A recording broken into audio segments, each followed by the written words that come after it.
Hello student, welcome back to my YouTube channel study 2.2। जितने भी छात्र क्लास 10th में और हिंदी का पेपर देने वाले हैं उनके लिए ये वीडियो सबसे ज्यादा महत्वपूर्ण वीडियो होने वाला है, क्योंकि स्टूडेंट आज की इस वीडियो में आपको बताने वाला हूँ क्लास 10th का जो हमारा हिंदी है, क्लास 10th का हिंदी और जितने भी बच्चे हिंदी का पेपर देंगे 2026 में, तो उनके लिए वीडियो रामबाण साबित होने वाला है। क्योंकि आज की वीडियो में लेकर आ जाऊं पूरी किताब के महत्वपूर्ण बहुविकल्पीय प्रश्न आज की इस वीडियो में आपको बताने वाला हूं। अगर जितने भी मैं बहुविकल्पीय प्रश्न बताऊंगा, अगर जो आप उन बहुविकल्पीय प्रश्न को तैयार कर लेते हो, तो जो हमारा मार्क शीट पर आपका 20 नंबर का ऑब्जेक्टिव आता है, आपका बहुत ही आसानी से पक्का हो जाएगा। यानी कि जो हमारा 20 नंबर है बहुत ही आसानी से पक्का हो जाएगा इस वीडियो को देखने के। हमारा क्वेश्चन बैंक देखने के बाद, बुक को देखने के बाद, और जो प्रीवियस ईयर्स में जो क्वेश्चन पेपर हुए हैं बोर्ड द्वारा ऑफिशियल, उन सभी से मैंने यहाँ पर छांटकर हर साल पूछे जाने वाले बहुविकल्पीय प्रश्न लेकर आया हूँ। और स्टूडेंट आज की वीडियो में ये हमारा कौन सा है, पार्ट 1 है। आज की वीडियो में ये हमारा पार्ट 1 होने वाला है। इसी तरीके से मैंने जितने भी हिंदी का जो हमारे बहुविकल्पीय प्रश्न है उनका मैंने 10 वीडियो बनाऊंगा, यानी कि 10 आपको लेक्चर देखने के लिए मिलेंगे। और आज की वीडियो में हमारा पार्ट 1 है। इसी तरीके से हिंदी के जितने भी बहुविकल्पीय प्रश्न है इसका पार्ट 2 भी आएगा, पार्ट 3 भी आएगा। जितने भी मैं आपको बहुविकल्पीय प्रश्न कराऊंगा ओनली आप उतने तैयार करके चले जाना, और जो आपका 20 नंबर है आपका बिल्कुल फिक्स हो जाएगा, एक भी नंबर आपका नहीं कट सकेगा। तो चलिए स्टूडेंट आज की वीडियो की शुरुआत करते हैं। और जितने भी क्वेश्चन है जितने भी क्वेश्चन है अपने में खास है, हर बार आपको पेपर में देखने के लिए मिलेगा। सभी क्वेश्चन को तैयार जरूर करना है, एक भी क्वेश्चन को नहीं छोड़ना है, क्योंकि पिछले साल जो पेपर हुए उनसे और क्वेश्चन बैंक और जो आपका बुक है उनसे छाट कर लाए हुए ये क्वेश्चन है, और वेरी इंपॉर्टेंट क्वेश्चन है एग्जाम के नजरिए से। अब हमारा यहाँ पर पहला क्वेश्चन हो जाएगा, पहला क्वेश्चन नंबर 1 हो जाएगा, सुख सागर के लेखक हैं। सुख सागर के लेखक हैं, वेरी वेरी इंपॉर्टेंट है, हर साल आपको देखने के लिए मिलेगा, किसी ना किसी सेट में जरूर दिखाई देगा। इसलिए जितने भी क्वेश्चन बता रहा हूँ सभी को आपको तैयार जरूर कर लेना है। Option number A Sadan Mishra, option number B Isa Allah Khan, option number C Munshi Sadashiv Lal, option number D Munshi Premchand. तो सुख सागर के लेखक कौन है? मुंशी प्रेमचंद्र जो है हमारे, मुंशी सदाशिव लाल जो है वो सुख सागर के लेखक है। ऑप्शन नंबर सी जो है बिल्कुल करेक्ट आंसर हो जाएगा। उसके बाद क्वेश्चन नंबर 2, सदर मिश्र की रचना है, सदर मिश्र की रचना है। Option number A Gulab Rai, option number B Nasiketopakhyan, option number C Saraswati, option number D Harsh Charit. तो सदर मिश्र की रचना कौन सी है? नासिकेतोफाक्यान। ऑप्शन नंबर बी जो बिल्कुल करेक्ट आंसर हो जाएगा। स्टूडेंट जितने भी क्वेश्चन बता रहा हूँ सभी को आपको तैयार कर लेना है, एक भी प्रश्न को छोड़ के नहीं आना है, क्योंकि आपका हर क्वेश्चन इंपॉर्टेंट है बोर्ड के नजरिए से। अब चलते हैं क्वेश्चन नंबर 3 की तरफ। अब हमारा क्वेश्चन नंबर 3 हो जाएगा, रानी केतकी की कहानी के लेखक हैं। ये वाला जो क्वेश्चन आपको हर साल पेपर में देखने के लिए मिल जाएगा, और इतना इंपॉर्टेंट है कि हर साल पूछा जाता है, वेरी वेरी इंपॉर्टेंट है। रानी केतकी की कहानी के लेखक हैं option number A Gulab Rai, option number B Jaishankar Prasad, option number C Isa Allah Khan, option number D Premchand. तो रानी केतकी की कहानी के लेखक कौन है? ईसा अल्लाह खां। ईसा अल्लाह खां जो है रानी केतकी की कहानी के लेखक हैं। ऑप्शन नंबर सी जो है बिल्कुल करेक्ट आंसर हो जाएगा। उसके बाद अब चलते हैं क्वेश्चन नंबर 4 की तरफ। क्वेश्चन नंबर 4 है हमारा, पंडित लल्लूलाल लेखक हैं। ऑप्शन नंबर ए प्रेम सागर के, ऑप्शन नंबर बी हो जाएगा सरस्वती के, ऑप्शन नंबर सी हो जाएगा हंस के, ऑप्शन नंबर डी हो जाएगा हिंदी प्रदीप के।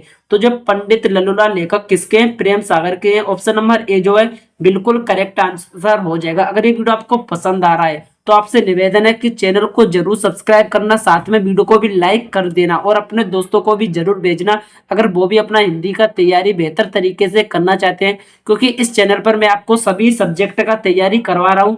तो निवेदन है कि चैनल को जरूर सब्सक्राइब कर लेना और एग्जाम तक जुड़ जाइए। अगर आपको जो है आपका जितना भी टारगेट है वो उस चैनल से पढ़ने के बाद 100% आपका टारगेट अचीव हो जाए, क्योंकि इस चैनल पर मैं आपको ओनली इंपोर्टेंट टॉपिक ही करा रहा हूँ। अब उसके बाद चलते हैं क्वेश्चन नंबर 5 की तरफ। अब चलते हैं क्वेश्चन नंबर 5 की तरफ। अब हमारा यहाँ पर क्वेश्चन नंबर 5 हो जाएगा, मुंशी प्रेमचंद्र का प्रसिद्ध उपन्यास है। मुंशी प्रेमचंद्र का प्रसिद्ध उपन्यास है। Option number A Godan, option number B Maila Anchal, option number C Gunah ka देवता, ऑप्शन नंबर डी करमभूमि। तो मुंशी प्रेमचंद्र का प्रसिद्ध उपन्यास कौन सा है? गोदान। ऑप्शन नंबर ए जो है बिल्कुल करेक्ट आंसर हो जाएगा। उसके बाद अब चलते हैं क्वेश्चन नंबर 6। अब क्वेश्चन नंबर 6 है हमारा, किस युग को प्रगतिवादी युग भी कहा जाता है? ऐसा कौन सा युग है जिसे प्रगतिवादी युग भी कहा जाता है? ऑप्शन नंबर ए शुक्लोत्तर युग, ऑप्शन नंबर बी शुक्ल युग, ऑप्शन नंबर सी द्विवेदी युग, ऑप्शन नंबर डी भारतीय युग। तो किस युग को प्रगतिवादी युग कहा जाता है? शुक्लोत्तर युग को प्रगतिवादी युग कहा जाता है। ऑप्शन नंबर ए जो है हमारा बिल्कुल करेक्ट आंसर हो जाएगा। उसके बाद अब चलते हैं क्वेश्चन नंबर 7 की तरफ। क्वेश्चन नंबर 7 हो जाएगा आदिकाल का अन्य नाम है। जो आदिकाल है उसका दूसरा नाम क्या है? ऑप्शन नंबर ए हो जाएगा स्वर्ण युग, ऑप्शन नंबर बी हो जाएगा सिद्ध सामंत काल, ऑप्शन नंबर सी हो जाएगा श्रृंगार काल, ऑप्शन नंबर डी हो जाएगा भक्ति काल। तो आदिकाल का दूसरा नाम कौन सा है? सिद्ध सामंत काल। ऑप्शन नंबर बी जो हमारा बिल्कुल करेक्ट आंसर हो जाएगा। इसी तरीके से अब चलते हैं क्वेश्चन नंबर 8 की तरफ। अब हमारा क्वेश्चन नंबर 8 है पृथ्वीराज रासों के रचनाकार है। Option number A Bhushan, option number B Keshav, option number C Chandbardai, option number D Dalpati Vijay. तो पृथ्वीराज रासों के रचनाकार कौन है? चंद्रबरदाई। ऑप्शन नंबर सी जो है बिल्कुल करेक्ट आंसर हो जाएगा। उसके बाद अब चलते हैं क्वेश्चन नंबर 9 की तरफ। क्वेश्चन नंबर 9 है रंगभूमि उपन्यास लिखे था कि रंगभूमि जो उपन्यास है उसके लेखक कौन है? ऑप्शन नंबर ए हो जाएगा doctor Ramkumar Verma, option number B Acharya Ramchandra Shukla, option number D हो जाएगा Pratap Narayan Mishra, option number D हो जाएगा प्रेमचंद्र। तो रंगभूमि जो उपन्यास है वो किसका है? प्रेमचंद्र जी का। ऑप्शन नंबर डी जो हमारा बिल्कुल करेक्ट आंसर हो जाएगा। जितने भी क्वेश्चन है सभी आपके मोस्ट इंपोर्टेंट क्वेश्चन है, सभी को आपको अपनी कॉपी में लिखकर तैयार कर लेना है, क्योंकि इस वीडियो में आपको पार्ट 1 ला जाऊं। इसी तरीके से पार्ट 10 तक आपके जितने भी ऑब्जेक्टिव है सभी को मैं कवर करा दूंगा, उनको पढ़ के चले जाना। 20 नंबर आपका बिल्कुल पक्का हो जाएगा। उसके बाद अब चलते हैं क्वेश्चन नंबर 10 की तरफ। अब हमारा यहाँ पर क्वेश्चन नंबर 10 है। अब क्वेश्चन नंबर 10 है शिक्षा और संस्कृति नामक निबंध है। क्वेश्चन नंबर 10 है हमारा शिक्षा और संस्कृति नामक निबंध है। जो शिक्षा और संस्कृति नामक वो निबंध किसका है? ऑप्शन नंबर ए हो जाएगा हमारा आचार्य Ramchandra Shukla, option number B हो जाएगा लल्लूलाल, ऑप्शन नंबर सी हो जाएगा Mahadevi Verma, option number D हो जाएगा कोई नहीं। तो शिक्षा और जो संस्कृति नामक निबंध है हमारा कोई नहीं, ऑप्शन नंबर डी जो है बिल्कुल करेक्ट आंसर हो जाए, क्योंकि इन तीनों में से कोई भी लेखक या कवि नहीं है जिनका ये निबंध है। तो इसका राइट आंसर क्या हो जाएगा? कोई नहीं। ऑप्शन नंबर डी जो है बिल्कुल करेक्ट आंसर हो जाएगा। उसके बाद अब है क्वेश्चन नंबर 11। क्वेश्चन नंबर 11 है हमारा महावीर प्रसाद द्विवेदी संपादक थे। जो महावीर प्रसाद द्विवेदी थे वो किसके संपादक थे? Option number A Saraswati, option number B हो जाएगा चांद, ऑप्शन नंबर सी हो जाएगा महादुरी, ऑप्शन नंबर डी हो जाएगा छाया। तो जो महावीर प्रसाद द्विवेदी थे वो संपादक किसके थे? सरस्वती पत्रिका के वो संपादक थे। ऑप्शन नंबर ए जो हमारा बिल्कुल करेक्ट आंसर हो जाएगा। उसके बाद अब चलते हैं क्वेश्चन नंबर 12 की तरफ। हमारा क्वेश्चन नंबर 12 हो जाएगा भक्ति काल का प्रारंभ माना जाता है। जो भक्ति काल है उसका आरंभ कब से माना जाता है? Option number A 1345, option number B 1343, option number C 1349, option number D 1377। जो भक्ति काल का प्रारंभ है वो सन 1343 से माना जाता है। ऑप्शन नंबर डी जो है हमारा बिल्कुल करेक्ट आंसर हो जाएगा। उसके बाद अब चलते हैं क्वेश्चन नंबर 13 की तरफ। अब हमारा क्वेश्चन नंबर 13 हो जाएगा वीरगाथा काल के कवि हैं। वीरगाथा काल के कवि हैं। Option number A Surdas, option number B Bhushan, option number C Keshav, option number D Chandbardai. तो इसका राइट आंसर क्या हो जाएगा? वीरगाथा काल के कवि हमारे कौन हो जाएंगे? चंद्रबरदाई। ऑप्शन नंबर डी जो है बिल्कुल करेक्ट आंसर हो जाएगा। उसके बाद अब चलते हैं क्वेश्चन नंबर 14 की तरफ। क्वेश्चन नंबर 14 हो जाएगा हमारा छायावाद की प्रमुख विशेषता है। छायावाद की प्रमुख विशेषता है। ऑप्शन नंबर ए प्रकृति चित्रण, ऑप्शन नंबर बी युद्धों का वर्णन, ऑप्शन नंबर सी यथार्थ चित्रण, ऑप्शन नंबर डी भक्ति की प्रधानता।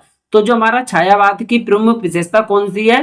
प्रकृति चित्रण। ऑप्शन नंबर ए जो है बिल्कुल सही आंसर हो जाएगा। अगर ये वीडियो आपको पसंद आ रहा है तो वीडियो को जरूर लाइक करना, और जितने भी स्टूडेंट नए हो उनसे निवेदन है कि चैनल को भी सब्सक्राइब जरूर कर देना। इसी तरीके का अगर आपको सभी सब्जेक्ट का बहुविकल्प प्रश्न या आपको सब्जेक्ट पे प्रश्न चाहिए तो कमेंट करना, उस टॉपिक पर वीडियो बन जाएगा। फिर अब हमारा क्वेश्चन नंबर 15 की तरफ चलते हैं। ठूठा आम के लेखक हैं। जो ठूठा आम है उसके लेखक कौन है? ऑप्शन नंबर ए हो जाएगा भगवत शरण उपाध्याय, ऑप्शन नंबर बी हो जाएगा Ramvriksh Benipuri, option number C हो जाएगा अज्ञ, ऑप्शन नंबर डी हो जाएगा डॉक्टर राजेंद्र प्रसाद। तो जो ठूटा आम के लेखक कौन हो जाएंगे? Ramvriksh Benipuri. Option number B जो हमारा बिल्कुल करेक्ट आंसर हो जाएगा।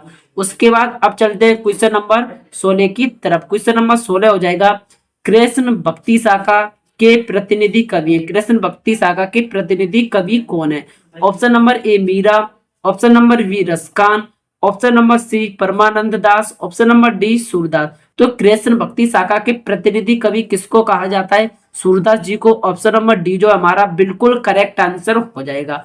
उसके बाद अब चलते हैं क्वेश्चन नंबर 17 की तरफ। अब हमारा क्वेश्चन नंबर 17 हो जाएगा, शुक्लोत्तर युग का दूसरा नाम क्या है? जो शुक्लोत्तर युग है उसका दूसरा नाम क्या है? ऑप्शन नंबर ए छायावादोत्तर युग, ऑप्शन नंबर बी छायावाद युगीन युग, ऑप्शन नंबर सी द्विवेदी युग, ऑप्शन नंबर डी आधुनिक युग। तो जो शुक्लोत्तर युग है उसका दूसरा नाम क्या हो जाएगा? द्विवेदी युग हो जाएगा। ऑप्शन नंबर जो हमारा सी है बिल्कुल करेक्ट आंसर हो जाएगा। इसी तरीके से मैं सभी सब्जेक्ट का आपको तैयारी करवा रहा हूं, तो चैनल को सब्सक्राइब जरूर कर लेना। उसके बाद अब चलते हैं क्वेश्चन नंबर 18 की तरफ। क्वेश्चन नंबर 18 हो जाएगा हमारा, तुलसीदास की रचना नहीं है, इनमें से कौन सी रचना जो तुलसीदास की नहीं है? Option number A Ramlala Nehru, option number B हो जाएगा Parvati Mangal, option number C हो जाएगा कविता, ऑप्शन नंबर डी हो जाएगा रामचंद्रिका। तो तुलसीदास की रचना कौन सी नहीं है? Parvati Mangal. Option number B जो है बिल्कुल करेक्ट आंसर हो जाएगा। इसके बाद अब चलते हैं क्वेश्चन नंबर 19 की तरफ। अब हमारा क्वेश्चन नंबर 19 हो जाएगा, हिंदी में उपसर्ग प्रयोग में आते, जो हिंदी में उपसर्ग है वो प्रयोग में आते हैं। ऑप्शन नंबर ए हो जाएगा हमारा संस्कृत में, ऑप्शन नंबर बी हो जाएगा हिंदी में, ऑप्शन नंबर सी हो जाएगा अरबी और फारसी लैंग्वेज में, ऑप्शन नंबर डी हो जाएगा ये सभी। जो उपसर्ग है वो सभी लैंग्वेज के उपसर्ग में आते हैं। ऑप्शन नंबर डी जो है बिल्कुल सही आंसर हो जाएगा। इसी तरीके से अब स्टूडेंट चलते हैं क्वेश्चन नंबर 20 की तरफ। अब हमारा क्वेश्चन नंबर 20 हो जाएगा, यहाँ पर क्वेश्चन नंबर 20 है हमारा, बाण प्रत्यय से बना शब्द है। बाण प्रत्यय से कौन सा शब्द बना है?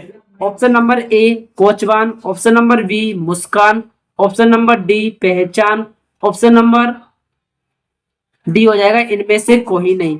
तो जो बाण प्रत्यय से हमारा बना शब्द कौन सा हो जाएगा? कोचवान। ऑप्शन नंबर ए जो है बिल्कुल करेक्ट आंसर हो जाएगा। उसके बाद अब चलते हैं क्वेश्चन नंबर 21 की तरफ। समास का शाब्दिक अर्थ है। अब आपको बताना है इन चारों में से कि समास का शाब्दिक अर्थ क्या है। ऑप्शन नंबर ए संक्षेप, ऑप्शन नंबर बी हो जाएगा विस्तार, ऑप्शन नंबर सी हो जाएगा योजक, ऑप्शन नंबर डी हो जाएगा भेद। तो समास का शाब्दिक अर्थ क्या हो जाएगा? संक्षेप। ऑप्शन नंबर ए जो है बिल्कुल करेक्ट आंसर हो जाएगा।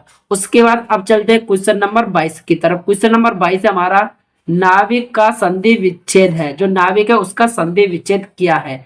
ऑप्शन नंबर ए हो जाएगा नाव प्लस एक, ऑप्शन नंबर बी हो जाएगा नो प्लस एक, ऑप्शन नंबर सी हो जाएगा ना प्लस विक, ऑप्शन नंबर डी हो जाएगा ना प्लस आविक। तो नाविक का संधि विच्छेद क्या हो जाएगा? नो प्लस एक। ऑप्शन नंबर बी जो है बिल्कुल हमारा करेक्ट आंसर हो जाएगा। उसके बाद अब चलते हैं क्वेश्चन नंबर 23 की तरफ। क्वेश्चन नंबर 23 हमारा, आनंद का पर्यायवाची है। आनंद का पर्यायवाची क्या है? ऑप्शन नंबर ए हो जाएगा दुख, ऑप्शन नंबर बी हो जाएगा सुख, ऑप्शन नंबर सी हो जाएगा रस, ऑप्शन नंबर डी हो जाएगा मग्न। तो आनंद का जो पर्यायवाची है वो कौन सा हो जाएगा? रस। ऑप्शन नंबर सी जो हमारा बिल्कुल करेक्ट आंसर हो जाएगा। उसके बाद अब चलते हैं क्वेश्चन नंबर 24 की तरफ। क्वेश्चन नंबर 24 हो जाएगा हमारा, अभी तो मुकुट बंधा था हुए कली हल्दी के हाथ। अभी तो मुकुट बंधा था हुए कली हल्दी के हाथ में कौन सा रस है? इनमें से आपको बताना है कि जो मैंने लाइन बोली है उसमें कौन सा रस प्रयोग किया गया है। ऑप्शन नंबर ए हो जाएगा वीर रस, ऑप्शन नंबर बी हो जाएगा सरंगा रस, ऑप्शन नंबर सी हो जाएगा करुण रस, ऑप्शन नंबर डी हो जाएगा शांत रस। तो अभी तो मुकुट बंधा था हुए कली हल्दी के हाथ, इसमें कौन सा हमारा अलंकार हो जाएगा? करुण। इसमें कौन सा हमारा रस हो जाएगा? करुण रस हो जाएगा। ऑप्शन नंबर सी जो हमारा बिल्कुल करेक्ट आंसर हो जाएगा। उसके बाद स्टूडेंट अब चलते हैं क्वेश्चन नंबर 25 की तरफ। अब हमारा क्वेश्चन नंबर हो जाएगा 25 हो जाएगा, बुद्धिमान शब्द में प्रत्यय। इनमें से आपको बताना है कि बुद्धिमान शब्द में कौन सा प्रत्यय। ऑप्शन नंबर ए मान, ऑप्शन नंबर बी सम्मान, option number C option number C अपमान, ऑप्शन नंबर डी अप। तो बुद्धि जो हमारा बुद्धिमान शब्द है उसमें प्रत्यय हो जाएगा मान। ऑप्शन नंबर ए जो हमारा बिल्कुल करेक्ट आंसर हो जाएगा। उसके बाद अब चलते हैं क्वेश्चन नंबर 26 की तरफ। क्वेश्चन नंबर 26 हो जाएगा, मेरे प्यारे नव जलद कंज से नेत्र वाले में कौन सा अलंकार है? ऑप्शन नंबर ए उत्प्रेक्षा अलंकार, ऑप्शन नंबर बी हो जाएगा दृष्टांत अलंकार, ऑप्शन नंबर सी हो जाएगा उपमा अलंकार, ऑप्शन नंबर डी हो जाएगा भ्रांतिमान अलंकार। तो मेरे प्यारे नवजलद, कंज से नेत्रवाल में कौन सा अलंकार है? उपमा अलंकार है। ऑप्शन नंबर सी जो है बिल्कुल हमारा करेक्ट आंसर हो जाएगा। जितने भी आपकी रसचंद अलंकार है एक वीडियो में आपको सभी क्लियर करा दूंगा और बहुत ही आसानी से आप जो है रसचंद अलंकार पहचानने का ट्रिक बताऊंगा, बहुत ही आसानी से आप पहचान लोगे। उसके बाद अब चलते हैं क्वेश्चन नंबर 27 की तरफ। क्वेश्चन नंबर हमारा हो जाएगा 27 है, हस धातु लट लकार मध्यम पुरुष एक वचन रूप है। हस धातु लट लकार मध्यम पुरुष एक वचन रूप है। ऑप्शन नंबर ए हस्सी, ऑप्शन नंबर बी हसेत, ऑप्शन नंबर सी हंस, ऑप्शन नंबर डी हस्यम। तो हस धातु लट लकार मध्यम पुरुष एक वचन रूप हो जाएगा हस्सी। ऑप्शन नंबर ए जो है बिल्कुल करेक्ट आंसर हो जाएगा। उसके बाद अब चलते हैं क्वेश्चन नंबर 28 की तरफ। क्वेश्चन नंबर 28 हो जाएगा, सा पादेन पंगु अस्थि में पंगु में कौन सी विभक्ति है? इनमें से आपको बताना इन चारों में से कौन सी विभक्ति है। ऑप्शन नंबर ए हो जाएगा प्रथमा, ऑप्शन नंबर बी हो जाएगा द्वितीय, ऑप्शन नंबर सी हो जाएगा तृतीय, ऑप्शन नंबर डी हो जाएगा चतुर्थी। तो इसका राइट आंसर क्या हो जाएगा? तृतीय। ऑप्शन नंबर सी जो है बिल्कुल हमारा करेक्ट आंसर हो जाएगा। उसके बाद अब चलते हैं क्वेश्चन नंबर 29 की तरफ। क्वेश्चन नंबर 29 हमारा, आनंद को कहते हैं, इन चारों में से बताना है कि आनंद को क्या कहते हैं। ऑप्शन नंबर ए हो जाएगा खुशी, ऑप्शन नंबर बी हो जाएगा प्रसन्नता, ऑप्शन नंबर सी हो जाएगा दुख, ऑप्शन नंबर डी हो जाएगा रस। जो आनंद है उसको क्या कहते हैं? रस कहते हैं। ऑप्शन नंबर जो हमारा डी है बिल्कुल करेक्ट आंसर हो जाएगा। उसके बाद अब चलते हैं क्वेश्चन नंबर 30 की तरफ। क्वेश्चन नंबर 30 हो जाएगा, विद्यार्थी का संधि विच्छेद है। विद्यार्थी का संधि विच्छेद। ऑप्शन नंबर ए हो जाएगा विद्या प्लस अर्थी, ऑप्शन नंबर बी हो जाएगा विधि प्लस अर्थी, ऑप्शन नंबर सी हो जाएगा with plus Aarti, option number D हो जाएगा विधि प्लस आरती। तो विद्यार्थी का संधि विच्छेद क्या हो जाएगा? विद्या प्लस अर्थी। ऑप्शन नंबर ए जो हमारा बिल्कुल करेक्ट आंसर हो जाएगा। इस तरीके से आज की वीडियो में मैंने आपको यहाँ पर 30 इंपोर्टेंट बहुविकल्प प्रश्न बताएं। इसी तरीके से ये हमारा जो है पार्ट 1 था और यहाँ पर आपको मैं पार्ट 1 से लेकर पार्ट 10 तक मैं आपको सभी ऑब्जेक्टिव प्रश्न जो है कवर करा दूंगा। साथ में इस चैनल पर सभी सब्जेक्ट का मैं तैयारी करवा रहा हूँ। तो आपसे निवेदन है कि चैनल को भी आपको जरूर सब्सक्राइब करना है। इसी तरीके से आपको सभी सब्जेक्ट का तैयारी करना है। तो अभी से चैनल को सब्सक्राइब कर लेना। जितने भी मैं वीडियो डालूंगा सभी को आपको देखना है ताकि मैं और भी वीडियो बना सकूं। आपके कमेंट करने से हमें मोटिवेशन मिलता है और लाइक करने से चैनल को जरूर सब्सक्राइब करना। तो स्टूडेंट आज की वीडियो में यहीं तक, मिलते हैं किसी नेक्स्ट वीडियो के साथ।